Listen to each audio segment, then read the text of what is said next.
Lebanon में IDF का ground operation जारी है। सुबह 4 बजे से विध्वंसक ग्राउंड ऑपरेशन शुरू हो गया है इजराइल का। आईडीएफ के ऑपरेशन में 10 लोगों की मौत की खबर भी सामने आ रही है। ग्राउंड ऑपरेशन में 5 लोग घायल हुए हैं।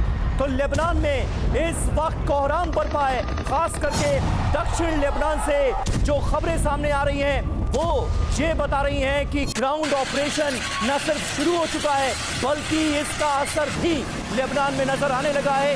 कई लोगों की मौत, कई लोगों के घायल होने की खबरें सामने आ रही हैं। ये देखिए, इजराइल के टैंक लेबनान की सीमा के अंदर दाखिल हो चुके हैं। शुरू हो चुका है ग्राउंड ऑपरेशन।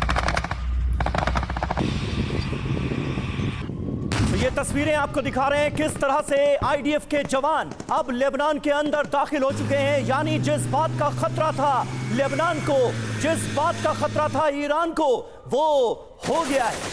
ग्राउंड ऑपरेशन की शुरुआत हो चुकी है। यानी पहले एयर स्ट्राइक से टहलाया गया लेबनान को। साउथ लेबनान में हिजबुल्लाह के तमाम गढ़, वेपन डिपो बर्बाद किए गए। हिजबुल्लाह के चीफ का किया गया खात्मा और अब इजराइल एक कदम और आगे बढ़ा चुका है। लेबनान के अंदर घुसकर ग्राउंड ऑपरेशन करती नजर आ रही हैं इस वक्त आईडीएफ इजराइल की सेना। ये देखिए तस्वीरें आपके सामने हैं, टैंकों के साथ, बख्तरबंद गाड़ियों के साथ आईडीएफ के जवान लेबनान के अंदर दाखिल हो चुके हैं। लेबनान में ग्राउंड ऑपरेशन जो चल रहा है उससे जुड़ा हुआ कमांडो की कई टुकड़ी लेबनान में घुस चुकी है। ग्राउंड ऑपरेशन के बाद ताबड़तोड़ हमले चल रहे हैं और बॉर्डर के करीब के जो इलाके हैं उसमें सैनिक घुस गए हैं। सुरंग और लड़ाकों के मोर्चे की रेकी की गई है। यानी इस ऑपरेशन को अंजाम देने के लिए जो पूरा ब्लूप्रिंट था उस पर अब फुल फोर्स के साथ काम शुरू हो चुका है।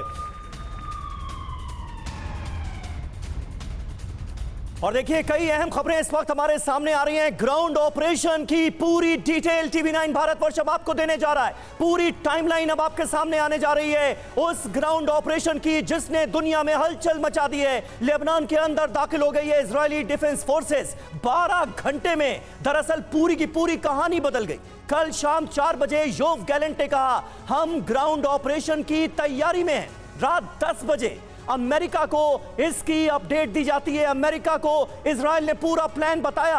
यह जानकारी सामने आ रही है। यानी अमेरिका को सब पता है, अमेरिका की रजामंदी है। रात 11 बजे लेबनान सीमा के 3 शहर क्लोज मिलिट्री जोन घोषित कर दिए जाते हैं और रात 12 बजे आईडीएफ की मूवमेंट लेबनान बॉर्डर के पास नजर आती है। यानी एक्शन इजराइल का शुरू हो जाता है। रवि बिल्कुल, और रात 1 बजे लेबनान में एंट्री, इजरायली जवान वहां से आगे बढ़ते हैं। सुबह 3 बजे की बात करें, काउंटर अटैक, हिजबुल्लाह ने आईडीएफ के मूवमेंट को टारगेट किया और उनको रोकने की कोशिश की। सुबह 4 बजे की तस्वीरें भी आई।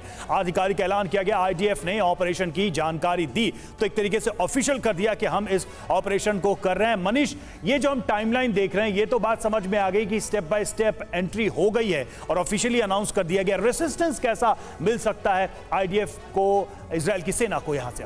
अब बिल्कुल, देखिए आईडीएफ की तरफ से कहा गया है कि हम लिमिटेड, टारगेटेड और लोकलाइज्ड ऑपरेशन कर रहे हैं और वो साफ तौर पर इन वीडियो में आप देख सकते हैं। इन वीडियो को आप देखिए, इसमें है ये कि आईडीएफ के ट्रूप्स जो ग्राउंड पर बढ़ रहे हैं, ग्राउंड पर जिस वक्त वो बढ़ रहे हैं ठीक उस वक्त उनके ऊपर हेलीकॉप्टर उन्हें पीछे से बैकअप दे रहे हैं और साथ ही साथ जैसे जैसे वो आगे बढ़ रहे हैं आर्टिलरी सपोर्ट मिल रहा है। तो एक तरफ जो एरियल सपोर्ट है और दूसरा आर्टिलरी सपोर्ट, इनके जरिए इस ग्राउंड ऑपरेशन को किया जा रहा है। मकसद क्या है कि जो गलतियां गाजा में हुई थी, गाजा में जो कैजुअलिटी हुई थी वो कैजुअलिटी यहां पर ना हो। देखिए ये बात सही है कि हिजबुल्लाह इस वक्त उसका मनोबल पूरा टूटा हुआ है, लेकिन इसके बावजूद हिजबुल्लाह के लड़ाके तो हैं वहां पर, उनके पास अभी भी रॉकेट है, हथियार है, तो उससे आईडीएफ को ज्यादा कैजुअलिटी ना हो। आप देखिए कि लगातार लेकिन मनीष, हिजबुल्लाह जो है वो ग्राउंड ऑपरेशन के लिए भी तैयार है। रॉकेट बरसाने में तो बहुत अव्वल हैं हिजबुल्लाह के लड़ाके, लेकिन ग्राउंड पर उतरकर आईडीएफ के जवानों से मुकाबला करने में भी सक्षम है क्या? देखिए अभी तक इजराइल को एक एडवांटेज था, वो ये कि वो लेबनान में अपने फाइटर जेट से स्ट्राइक करते थे